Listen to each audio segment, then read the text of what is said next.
Hello everyone, आज date है 26 मई 2021 और द हिंदू न्यूज एनालिसिस में आपका स्वागत है। इस वीडियो में हम द हिंदू की इंपॉर्टेंट न्यूज को प्रीलिम्स और मेंस के पर्सपेक्टिव से डिस्कस करेंगे। इस न्यूज़पेपर की पीडीएफ का लिंक नीचे डिस्क्रिप्शन में दिया हुआ है, या फिर आप direct Telegram channel volcano IAS academy को सर्च करके वहां से भी पीडीएफ को डाउनलोड कर सकते हो। फर्स्ट न्यूज मैप बेस्ड, और आज हम डिस्कस करने वाले हैं लूनी रिवर के बारे में। सबसे पहले आपको पता होना चाहिए कि लूनी रिवर जो हमारे इंडिया के थार डेजर्ट की एक इम्पोर्टेंट रिवर है, और उसको लवणवती के नाम से भी जाना जाता है। लवणवती के नाम से क्यों जाना जाता है? इसका अर्थ है कि ये साल्ट रिवर है, नमकीन है, यहाँ का पानी खारा है।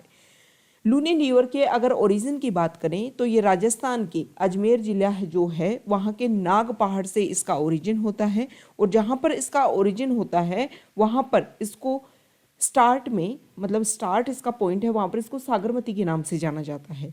थोड़े समय के बाद में इसमें इसकी ट्रिब्यूटरी जिसका नाम सरस्वती रिवर है वो आकर के इसमें मिलती है, और जहाँ पर इसमें सरस्वती रिवर कन्फ्लुएंस होती है उस पॉइंट के बाद में इस रिवर को लूनी रिवर के नाम से जाना जाता है। तो अगर ये स्टेटमेंट आता है कि लूनी रिवर को क्या ओरिजिन पॉइंट से लूनी के नाम से जाना जाता है, तो नहीं, ओरिजिन पॉइंट पे इसको सागरमती के नाम से जाना जाता है। अब ये लूनी रिवर की बात करें तो लूनी रिवर राजस्थान के 6 डिस्ट्रिक्ट से बहती है। राजस्थान की ऐसी 3 नदियां हैं जिसमें लूनी, बनास और चंबल, जो राजस्थान के 6 डिस्ट्रिक्ट से पास होती हैं। तो लूनी रिवर अजमेर से ओरिजिन होती है, उसके बाद में ये नागौर से बहती हुई जोधपुर में आती है, जोधपुर के बाद में पाली, पाली के बाद में बाड़मेर, और जालोर से बहती हुई गुजरात के जो रन ऑफ कच्छ है उसकी मार्सी लैंड में जाकर के ये एंड हो जाती है। ये अगर लूनी रिवर की अगर हम बात करें तो बालोतरा बाड़मेर तक इसका पानी जो है वो मीठा है, और उसके बाद में इसका पानी खारा हो जाता है। ठीक है, तो ये लूनी रिवर के बारे में हमने बेसिक फैक्ट देखे। एक इम्पोर्टेंट फैक्ट और है लूनी रिवर के बारे में कि लूनी रिवर के जितनी भी ट्रिब्यूटरी हैं उसमें से सारी जो ट्रिब्यूटरी हैं, लगभग सारी ट्रिब्यूटरी का ओरिजिन होता है। यहाँ पर देखो, हमने पहले भी डिस्कस कर चुके हैं कि अरावली माउंटेन रेंज यहाँ पर है, तो वहाँ से इनका ओरिजिन होता है। एकमात्र इस लूनी रिवर की ट्रिब्यूटरी है जोजरी रिवर, जो अरावली माउंटेन रेंज से ओरिजिन जिसका नहीं होता है। हम अरावली माउंटेन रेंज के बारे में जब हमने डिस्कस किया था तो हमने देखा था कि गुजरात का जो खेड़ ब्रह्म है वहाँ से ओरिजिन होता है अरावली माउंटेन रेंज का, और दिल्ली में रायसीना हिल्स जिसके ऊपर हमारा प्रेसिडेंट हाउस बना हुआ है उस वहाँ तक फैली हुई है कौन? Aravalli mountain range. Aravalli mountain range के बारे में हमने एक पॉइंट और डिस्कस किया था। आपको पता होना चाहिए कि यूएस में एक पर्वत है, एक माउंटेन है अपलेशियन पर्वत, उससे हमने डिस्कस किया था कि दोनों की सेम कंडीशन है। जैसे कि इरोड कर दिया गया है माउंटेन रेंज अरावली को, वहाँ पर जितने भी मिनरल्स पाए जाते हैं उनको एक्सट्रैक्ट करने के लिए सेम पोजीशन अपलेशियन पर्वत की है। लेकिन अगर आपको ये पता होना चाहिए कि अपलेशियन पर्वत का जो ओरिजिन है वो अदर एरा में हुआ था, और जो अरावली माउंटेन रेंज है उसका ओरिजिन अदर एरा में हुआ था। ये दोनों में डिफ्रेंशिएट है, दोनों में सिमिलरिटी इस आधार पर है कि दोनों ही बिल्कुल इरोडेड पोजीशन में इस समय एग्जिस्ट करते हैं। तो ये हमने अरावली माउंटेन रेंज के बारे में देखा और लूनी रिवर के बारे में बेसिक फैक्ट्स को देखा। अब हम द हिंदू की जो इंपॉर्टेंट न्यूज़ है उनको डिस्कस कर लेते हैं। फर्स्ट न्यूज देखो, कुछ रिसर्च हुआ है हमारे इंडिया में 24 मई तक 7 दिन के लिए रिसर्च हुआ है कोविड-19 के केसेज और डेथ्स को लेकर के लगभग 20 जो मेजर स्टेट्स हैं उनमें। तो जब उसमें ये रिसर्च हुआ तो ये पाया गया कि जिन 20 मेजर स्टेट्स में 10 स्टेट ऐसे हैं जिनमें कोविड-19 के केसेज भी कम हो रहे हैं और डेथ्स भी कम हो रही हैं, और बचे हुए जो केसेज हैं, बचे हुए 10 स्टेट्स में 8 में केसेस तो डिक्लाइन हो रहे हैं लेकिन जो डेथ हैं वो राइज हो रही हैं, और बचे हुए 2 हैं उनमें केस और डेथ दोनों ही इंक्रीज हो रहे हैं। Next news, Subodh Kumar Jaiswal is the new CBI director. CBI director की पोस्टिंग खाली थी काफ़ी लंबे समय से, और उसके लिए कोशिश की जा रही थी कि किसको अपॉइंट किया जाए। तो ये हम पहले भी डिस्कस कर ले चुके हैं कि सीबीआई डायरेक्टर का जो टेन्योर होता है वो लगभग 2 साल होता है, और एक कमेटी गठित की जाती है। उस कमेटी के जो हेड होते हैं वो हमारे पीएम होते हैं। इसके अलावा लोकसभा में जो अपोजिशन पार्टी के लीडर होते हैं वो इसमें मेंबर होते हैं, और जो हमारे सीजीआई होते हैं वो इसके मेंबर होते हैं। वो मिलकर के गठित करते हैं। होम मिनिस्ट्री के द्वारा जो नाम रिकमेंडेड की जाते हैं उनके ऊपर स्टडी की जाती है और फिर किसी एक को चुना जाता है as a new CBI director. Next news, यहाँ पर न्यूज़ है जो नया साइक्लोन आने वाला है। आज ये अंदेशा है कि जो उड़ीसा हमारा स्टेट है उसकी कोस्ट लाइन से आज टकरा जाएगा यास जो साइक्लोन है वो, और इस साइक्लोन से लगभग 13 लाख ऐसे लोग थे जो इफेक्ट होने वाले थे, तो उनको कोस्टल एरिया से इवैक्यूएशन उनको कर दिया गया है और सेफ प्लेसेज में उनके रहने की व्यवस्था की गई है। Next news, new IT rules come into force today will comply says FB। देखो, जो सोशल मीडिया जो इंटरमीडियरीज हैं जैसे Facebook, WhatsApp, Google, Twitter, Telegram, इनके लिए कुछ एक्ट बनाए गए थे जिनका नाम है the information technology guidelines for the intermediaries and digital media ethics code rules 2021। हम पहले भी इन कोड को अच्छे से डिस्कस कर चुके हैं कि सोशल मीडिया किस तरीके से वर्क करेंगे, किस तरीके से इंटरमीडियरी के रूप में वर्क करेंगे। जो भी हेट स्पीच, कुछ ऐसी न्यूज जो हमारी सिक्योरिटी सॉवरेनिटी के खिलाफ है, तो ये जिम्मेदारी बनेगी सोशल मीडिया की कि वो उसको हटाए। तो इनके लिए जो रूल्स बनाए गए थे वो आज से लागू होंगे और ये जो रूल्स हैं वो काफ़ी स्ट्रिक्टर रूल्स हैं। ठीक है। नेक्स्ट न्यूज, देखो एडिटोरियल पेज पर कुछ डाटा आए हैं और उन डाटा में ये दिखाया गया है कि वैक्सीनेशन की अगर बात की जाए तो जो वेल्दियर कंट्रीज हैं उनमें वैक्सीनेशन ज़्यादा है, जो पुअर कंट्रीज हैं उनमें वैक्सीनेशन कम है। यहाँ पर चार्ट दे रखा है, उस चार्ट में जो कंट्री हैं, जैसे हाई इनकम वाले कंट्री सबसे नीचे दिखाए गए हैं, फिर अपर मिडिल इनकम वाले, लोअर मिडिल इनकम वाले और लो इनकम वाले। India, Nepal lower middle income countries में आता है और उसमें भी जो परसेंटेज की अगर हम बात करें तो यहाँ पर परसेंटेज दिखा रखा है कि किस स्टेट में, किस कंट्री में 100 पीपल के ऊपर कितनी डोज दी गई हैं। तो इंडिया में लगभग दी गई हैं 14 to 15 के लगभग डोज दी गई है 100 पीपल के ऊपर। तो यहाँ पर डाटा ये दे रखा है कि जो हाई इनकम अपर मिडल जो नेशंस हैं जिसमें 24 मई तक 84% वैक्सीनेशन वहाँ पर एडमिनिस्ट्रेड किया गया है और लो इनकम कंट्रीज में ओनली 0.3% वैक्सीनेशन एडमिनिस्ट्रेड किया गया है।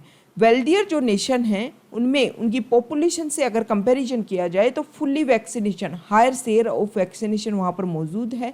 इंडिया में 147 देशों में कंपैरिजन किया गया जिसमें इंडिया 82 जो कंट्रीज हैं, India is lower than 82 of the 147 countries considered, मतलब 147 देशों में 82 देशों के नीचे आता है इंडिया।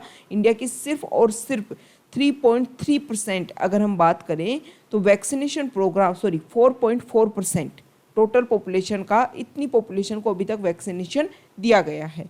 तो यहाँ पर अलग अलग कंट्रीज़ जो मेजर कंट्रीज हैं जैसे यूएस में 39%, यूके में 33.7%, चिली में 40.28%।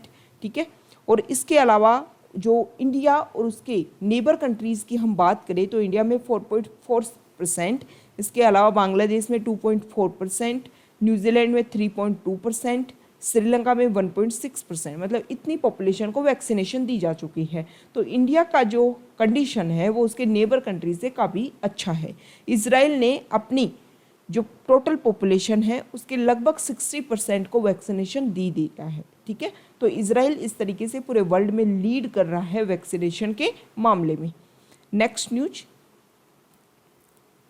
यहाँ देखिए, CGI made statement of law at CBI panel. देखो, जो हमारे चीफ जस्टिस ऑफ इंडिया हैं उन्होंने ये बोला कि CBI के डायरेक्टर को आप बनाते हो तो ऐसे हमारे एडमिनिस्ट्रेटर जिनकी सिर्फ टेन्योर बचा है 6 महीने या उससे कम और 6 महीने के अंदर वो लोग रिटायर हो जाएंगे, तो उन लोगों को CBI डायरेक्टर के रूप में अपॉइंट नहीं करना है, क्योंकि 6 महीने में जब वो रिटायर हो जाएंगे तो उसके बाद में फिर से वैकेंसी आ जाएगी। तो कम से कम ऐसे एडमिनिस्ट्रेटर जिनकी टेन्योर कम से कम 2 साल बचा हुआ है रिटायरमेंट के लिए, उन लोगों को ज़्यादा प्रायोरिटी दी जानी चाहिए as a CBI director appointment देने के लिए। Next news, panel to define offences of speech expression.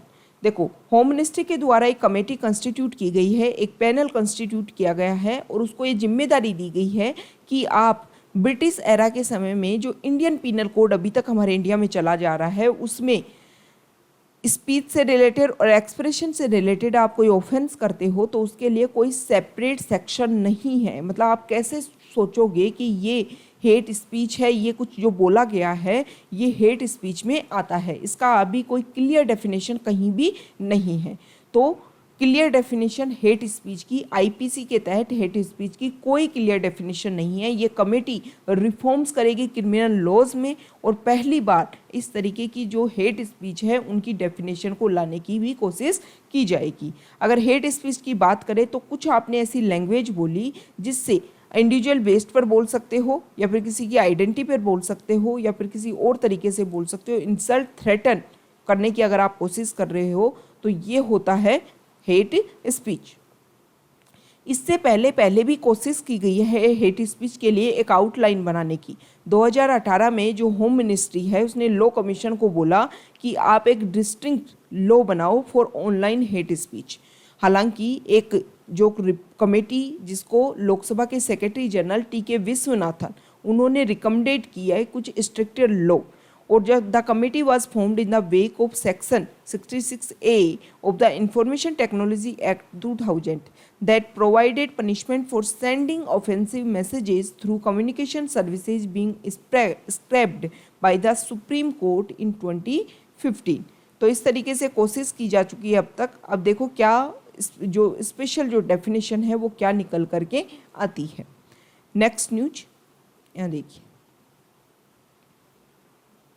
देखो ICMR पहले भी सीरो सर्वे कंडक्ट करवा चुका है कोविड-19 को लेकर के, अब दोबारा से सीरो सर्वे करवाया है। मई 2020 से अगर हम बात करें तो अभी हमारे ICMR के द्वारा 3 नेशनल सीरोलॉजी सर्वेज करवाए चुके हैं कि ये जो कोविड-19 का जो वायरस है इसका एक्सपोजर कैसे हुआ, किस तरीके से हम पता लगा सकें कि कंफर्म्ड केस किस तरीके से बढ़ रहे हैं।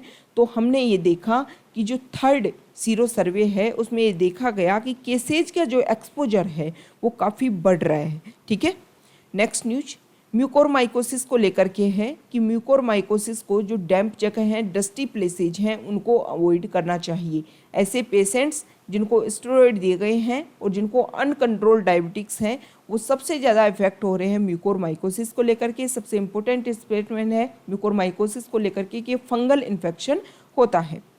नेक्स्ट न्यूज यहाँ देखिए, US calls for transparent new probe into COVID-19 origin। US ने बोला है कि इंटरनेशनल एक्सपर्ट को दोबारा से जिम्मेदारी दी जाए कि SARS-CoV-2 की सोर्स क्या है, उसका इवोल्यूशन कैसे हुआ था, किस तरीके से ओरिजिन हुआ, इन सब के बारे में, मतलब उसके आउटब्रेक के जो अर्ली डेज हैं उनके बारे में डिस्कस होना चाहिए।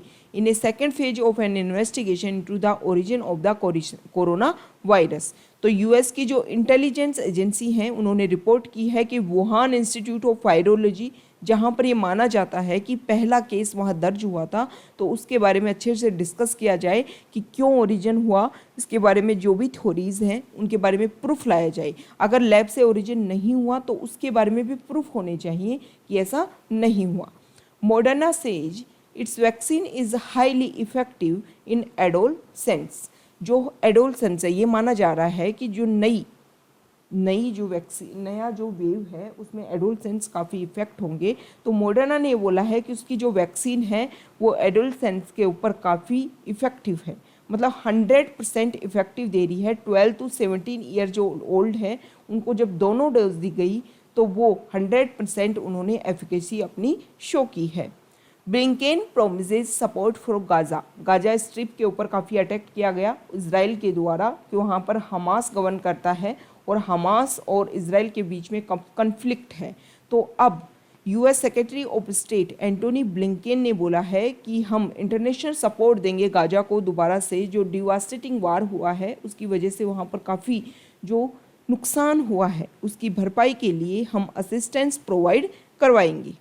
ठीक, next news, first man to get कोविड-19 jab dies of unrelated illness. कोविड-19 वैक्सीन की पूरे वर्ल्ड में जिसने पहली वैक्सीन ली थी उसकी डेथ हो गई है। बिल शेक्सपियर उनका नाम था और उन्होंने 8 दिसंबर को ऐसी फर्स्ट जैब उन्होंने फर्स्ट वैक्सीन की फर्स्ट डोज उन्होंने ली थी। He was the second person to receive the Pfizer biotech vaccine after 91 year old Margaret Keenan. मतलब एक लेडी के बाद में फर्स्ट मैन थे ये, लेकिन इन फर्स्ट मैन की डेथ हो गई है। तो फर्स्ट मैन कौन थे? Bill Shakespeare. और फर्स्ट लेडी कौन थी? मार्गरेट कीनन। तो ये नाम आपको ध्यान होना चाहिए, स्पेशली जो आपके एसएससी सीजीएल जैसे टाइप जिसमें वन वर्ड टाइप क्वेश्चन पूछे जाते हैं उनमें ये नाम पूछे जा सकते हैं। ठीक है, नेक्स्ट न्यूज यहाँ देखिए। देखो, SEBI to appoint forensic auditors for listed firms. SEBI क्या कर रहा है? सेबी एक रेगुलेटरी बॉडी है, 1982 के लगभग इसको बनाया गया ताकि जो फ्रॉड्स होते हैं उनको रोका जा सके। तो सेबी ने क्या किया है कि जो भी फाइनेंशियल, जो भी उसके यहाँ पर जो लिस्टेड कंपनीज हैं उनके फाइनेंशियल स्टेटमेंट को ऑडिट करने के लिए, फोरेंसिक ऑडिट कंडक्ट करने के लिए कुछ ऑडिटर्स को अपॉइंट करेगी सेबी, ताकि जो कंपनीज हैं, जो रजिस्टर्ड कंपनीज हैं, उनमें फ्रॉड्स को रोका जा सके। तो ये रेगुलेटरी बॉडी है और मिनिस्ट्री ऑफ फाइनेंस के अंडर आती है सेबी, ये आपको पता होना चाहिए। तो ये हमने डिस्कशन किया है आज का। Okay, thank you.